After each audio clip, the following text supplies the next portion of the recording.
ஒரு பெரிய காட்டில் ஒரு சிறிய குட்டி எருமை இருந்தது. அது மிகவும் மென்மையான மனசு கொண்டது. ஒரு நாள் அது காட்டில் சுற்றிக் கொண்டிருந்தபோது ஒரு சிறிய காகம் அதன் இறக்கைகள் உடைந்து விழுந்ததைக் கண்டது. குட்டி எருமை அதை பார்த்து, "ஏன் அழுகிறாய், காகா?" என்று கேட்டது.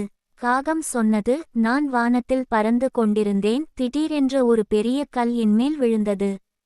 எனக்கு மிகவும் வலி." குட்டி எருமை அதைக் கேட்டதும் தயவுடன் காகத்தை தனது முதுகில் வைத்து அருகிலுள்ள ஓடைக்கு கொண்டு சென்றது. அங்கே அது தண்ணீர் தெளித்து காகத்தின் இறக்கைகளை மெதுவாக சுத்தம் செய்தது. ஒரு சில நாட்களில் காகம் முழுமையாக குணமடைந்தது. அது மகிழ்ச்சியுடன், "நன்றி, குட்டி எருமை. உன்னுடைய உதவியால் நான் மீண்டும் பறக்க முடிகிறது" என்று கூறியது. அதற்கு குட்டி எருமை, "நல்லது செய்வது எப்போதும் மகிழ்ச்சியையே தரும்" என்று சொல்லியது. இதற்கு பிறகு காகமும் குட்டி எருமையும் நல்ல நண்பர்களாக இருந்து கொண்டனர். கதை நன்னயம்: நாம் எப்போதும் பிறருக்கு உதவ வேண்டும், நல்ல மனம் கொண்டிருக்க வேண்டும். அது நம்மை என்றும் மகிழ்ச்சியாக வைத்திருக்கும்.